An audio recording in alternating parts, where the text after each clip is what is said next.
Hello student, स्वागत है हमारे YouTube channel MN classes mastermind पे। स्टूडेंट, आज हम डिस्कस करेंगे very important and easily question पर।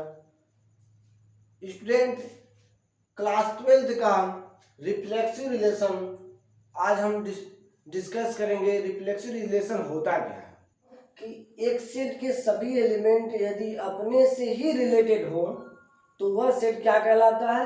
रिफ्लेक्सिव कहलाता है, रिफ्लेक्सिव रिलेशन कहलाता है दोस्तों। तो रिफ्लेक्सिव रिलेशन हम कैसे सॉल्व करते हैं? एक सेट गिवन होता है और सेट के साथ एक रिलेशन भी गिवन है। मान लीजिए कि एक रिलेशन आर है और वह रिलेटेड है एक्स वाई से। एक्स और वाई से क्या है? रिलेटेड है। जब एक्स और वाई से रिलेटेड होगा दोस्तों तो x y such that x is equal y. हमको रिलेशन क्या मिला? रिलेशन गिवन रहेगा, परमानेंट डिफाइंड रहेगा। यहाँ कि क्या डिफाइंड है? एक रिलेशन है एक्स रिलेटेड वाई से, such that x is equal y. कहने का मीन्स क्या है स्टूडेंट कि जो एक्स का वैल्यू है वह वाई के क्या होगा? इक्वल होगा। यही रिलेशन हमको क्या करना है? डिफाइन करना है। ठीक है स्टूडेंट, तो रिलेशन डिफाइन करने के लिए हम सबसे पहले आपको बता चुके हैं कि जब भी हम रिलेशन डिफाइन करते हैं तो उसके लिए क्या मोस्ट इम्पॉर्टेंट होता है? मोस्ट इम्पॉर्टेंट होता है स्टूडेंट कि हम कार्टेशियन प्रोडक्ट निकालें। जो सेट है उस सेट का सबसे पहले हम क्या निकालते हैं? कार्टेशियन प्रोडक्ट निकालते हैं। जो कार्टेशियन प्रोडक्ट होता है वो कैसे निकालते हैं? कल की वीडियो में हमने बताया था कि कार्टेशियन प्रोडक्ट कैसे निकालते हैं। यहाँ ए रिलेटेड है ए से, तो ए का ही ए के साथ कार्टेशियन प्रोडक्ट निकालेंगे। तो ए सेट है हमारे पास कितना? 1 2 3 और इनटू क्या हो जाएगा? 1 2 और 3। ठीक है, इन दोनों में ही कार्टेशियन प्रोडक्ट निकालेंगे तो क्या निकल जाएगा स्टूडेंट? कार्टेशियन प्रोडक्ट आपका आ गया ए क्रॉस ए इज इक्वल क्या आएगा?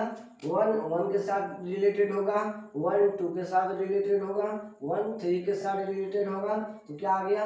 1 कामा 1 1 कामा 2 1 कामा 3, फिर 2 1 के साथ रिलेटेड होगा, 2 2 के साथ रिलेटेड होगा और 2 3 के साथ रिलेटेड होगा। इसी तरह हमने फाइंड कर लिया 2 कामा 1 2 कामा 2 2 कामा 3 और इसी तरह क्या फाइंड हो जाएगा? 3 कामा 1 3 कामा 2 और क्या हो जाएगा? 3 कामा 3। स्टूडेंट, ये हमारा कार्टेशियन प्रोडक्ट निकल गया। कार्टेशियन प्रोडक्ट जो होता है वो इस मेथड को ही हम क्या कहते हैं? कार्टेशियन प्रोडक्ट कहते हैं। और कार्टेशियन प्रोडक्ट से ही हमारा रिलेशन क्या होता है? फाइंड होता है।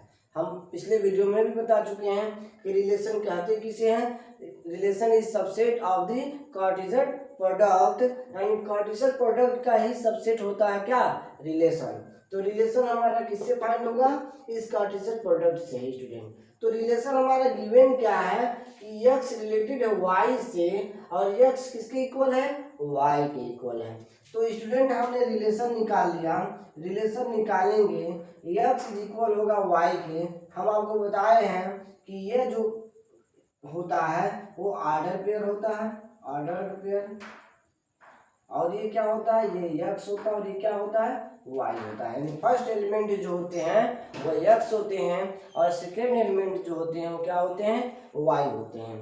तो ऑर्डर पेयर के जो ऑर्डर पेयर हैं, ऑर्डर पेयर के फर्स्ट एलिमेंट क्या होते हैं?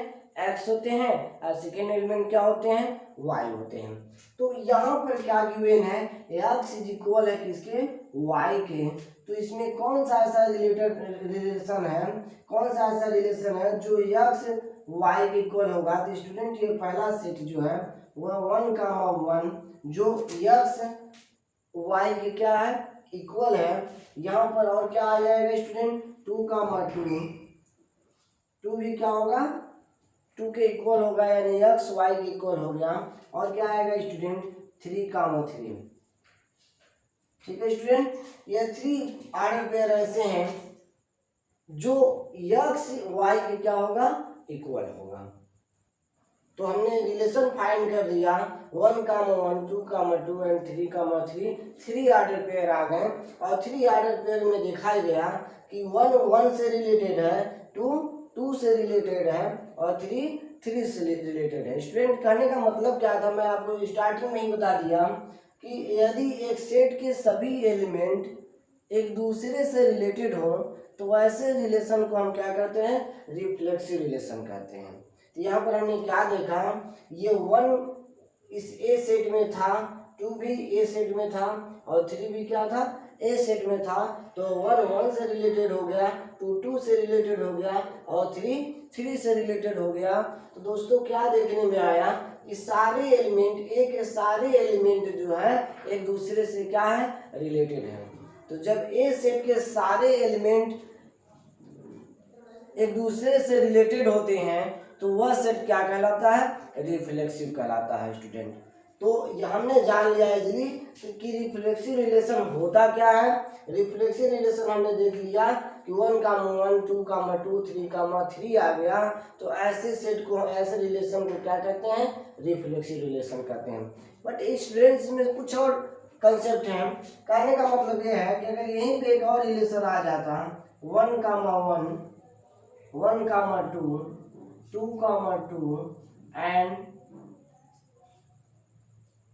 3, 1 या 2, तो क्या ये रिफ्लेक्सिव रिलेशन होगा? तो ऐसे रिलेशन जो होते हैं वह रिफ्लेक्सिव रिलेशन नहीं होते हैं।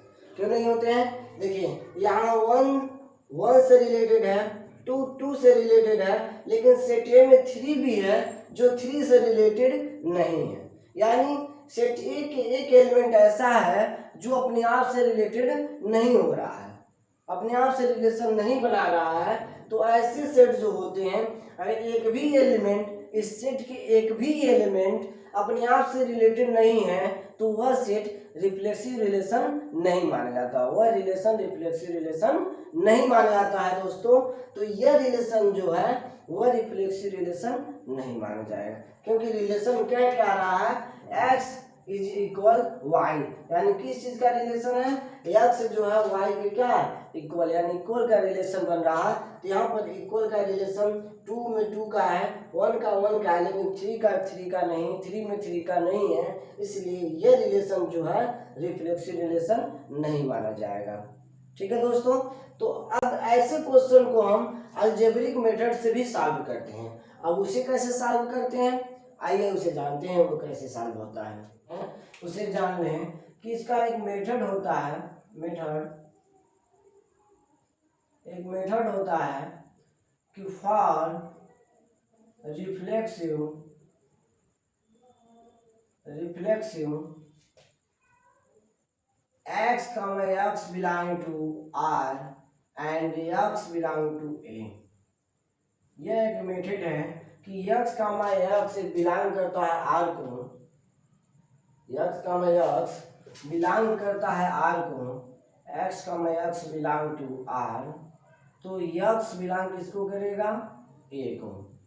तो दोस्तों यह मेथड क्या कहता है कि x, x के इक्वल है, जो y के प्लेस पे x हम पुट किए हैं वो क्या होगा, x के इक्वल होगा, और वो दोनों किससे बिलोंग करेंगे, रिलेशन, रियल नंबर को। ठीक है, ये रियल नंबर को बिलोंग किया तो x बिलोंग टू a, तो x किसको बिलोंग करेगा, a को। Sorry, x, x belong to r, r एक रिलेशन है, x जो है रिलेशन को बिलोंग करता है, तो x किसको बिलोंग करेगा, a को भी बिलोंग करेगा। यानी x एक ऐसा एलिमेंट है जो a में क्या हो रहा है, पाया जा रहा है।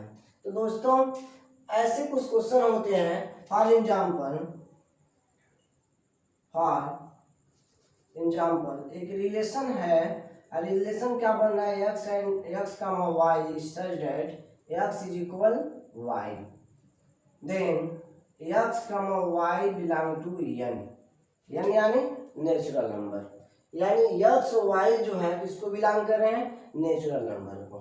तो ऐसे क्वेश्चन को हम कैसे मान कर चलते हैं स्टूडेंट, ऐसे क्वेश्चन को हम यह मान लेते हैं कि y के प्लेस पे x लेकर चलते हैं, y के प्लेस पे जब x लेकर चलते हैं तो क्या हो जाता है, इजीली सॉल्व हो जाता है। देखिए कैसे, for example for for reflexive x, x belong to R, x, x belong to R, तो x belong to A। Same method जैसे हमने सॉल्व किया था उसी तरह हमको सॉल्व करना है। यहाँ पर क्या लेकर चलना है कि x, x belong to R और x क्या है, x के इक्वल है।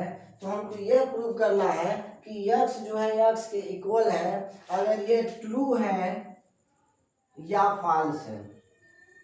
अगर ट्रू होगा तो ये रिफ्लेक्सिव कहा जाएगा, अगर फॉल्स होगा तो क्या कहा जाएगा, नॉट रिफ्लेक्सिव कहा जाएगा। ठीक है, इसका मतलब ये हो गया, हमने यह मान लिया कि x के इक्वल है और बिलोंग कर रहा है किसको, रियल नंबर को। अगर x के इक्वल है और बिलोंग कर रहा है रियल नंबर को, तो x इक्वल हो जाएगा x के, और ट्रू होगा तो ये रिफ्लेक्सिव होगा, और ट्रू नहीं होगा तो ये नॉन रिफ्लेक्सिव होगा। अब देखिए कैसे हम कहेंगे। रिलेशन हमारा कह रहा है x such that x y such that x, y such that x is equal y, यानी x जो है y के इक्वल है, तो y के प्लेस पर हमने किसको ले लिया, x को ले लिया। आइए प्रूव करते हैं। यह देखा गया अगर x के प्लेस पर हम 1 पुट करते हैं तो यहाँ पे क्या आ जाएगा, 1 आ जाएगा। यहाँ x के प्लेस पर हम 2 पुट करते हैं तो क्या आ जाएगा, 2 आ जाएगा। 3 पुट करेंगे तो 3 आ जाएगा। मतलब क्या हुआ, 1 से रिलेटेड हो रहा, 2 से रिलेटेड हो रहा, 3 से रिलेटेड हो रहा। तो हम क्या देखेंगे, 1000 से रिलेटेड होगा कि नहीं होगा। तो ये सारे नंबर क्या है, एक रियल नेचुरल नंबर है, और नेचुरल नंबर जब एक दूसरे से रिलेटेड है, यानी n रिलेटेड होगा किससे, n से, n रिलेटेड होगा n से। इसका मतलब यह क्या हो गया दोस्तों कि n रिलेटेड है n से, यानी n जो है रिलेशन बना रहा है n से, यानी नेचुरल नंबर से रिलेशन बना रहे हैं। तो इसका मतलब ये हो गया कि ए सेट में जितने भी नेचुरल नंबर होंगे वह ए सेट से रिलेटेड होंगे, यानी सभी एक दूसरे से रिलेटेड होंगे। तो जब सभी एक दूसरे से रिलेटेड होते हैं तो क्या कहलाते हैं, रिफ्लेक्सिव कहलाते हैं। यानी किसी सेट के सभी एलिमेंट एक दूसरे से रिलेशन बनाते हैं तो वह रिलेशन क्या कहलाता है, रिफ्लेक्सिव कहलाता है। तो यहाँ पर जो बातें हमारी थी वो क्या हो गई, ट्रू हो गई। लिखेंगे इट्स ट्रू,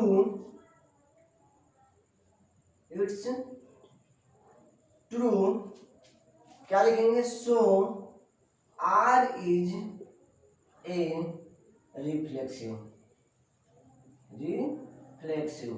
यानी अलजेब्रिक मेथड से हम इसको ऐसे सॉल्व करते हैं कि मान लेते हैं x के इक्वल है और देखते हैं क्या है हमारा नेचुरल नंबर फॉलो कर रहा है, जो रिलेशन हमारा गिवन है वो फॉलो कर रहा है। अगर फॉलो कर रहा है तो हमारी बातें क्या है, ट्रू है। और जब ट्रू है तो ये सेट क्या कहलाएगा, ये रिलेशन क्या कहलाएगा, रिफ्लेक्सिव रिलेशन कहलाएगा। अगर ये रिलेशन रिफ्लेक्सिव तब नहीं होता जब ये फॉल्स हो जाता। भाई यहाँ पे अगर रियल नंबर आ जाता या नेचुरल नंबर की जगह पे रियल नंबर आ जाता तो ये बातें फॉल्स हो जाती। अब कैसे फॉल्स होती, जैसे कुछ एग्जांपल दे देता है। फॉर एग्जांपल अगर ये रियल नंबर है तो 1/1 इज इक्वल 1/2 हो सकता है, रिफ्लेक्सिव हो सकता है। लेकिन स्क्वायर हो जाए या क्यूब हो जाए तो x इज इक्वल x³ आ जाए तो ये रिलेशन क्या हो जाता है, हमारा फॉल्स हो जाता है। तो दोस्तों बहुत इजीली हम इस क्वेश्चन को जान लिए कि रिफ्लेक्सिव रिलेशन अलजेब्रिक मेथड से कैसे सॉल्व करते हैं और जो है नंबर्स मेथड कैसे सॉल्व करते हैं। दोस्तों आपने क्या जाना कि अलजेब्रिक मेथड हम कैसे सॉल्व करते हैं, अलजेब्रिक मेथड से कैसे सॉल्व करते हैं, नंबर से कैसे सॉल्व करते हैं। यानी दोनों मेथड से हमने सॉल्व करके बता दिया कि रिफ्लेक्सिव रिलेशन कैसे सॉल्व होता है। तो दोस्तों आपने दोनों मेथड पढ़ा और दोनों मेथड को जान लिया कैसे सॉल्व होता है। तो हमारा चैनल अगर अच्छा लगे तो लाइक कीजिए, सब्सक्राइब कीजिए और कमेंट करना मत भूलिएगा। धन्यवाद स्टूडेंट, आप नोट कर लीजिए।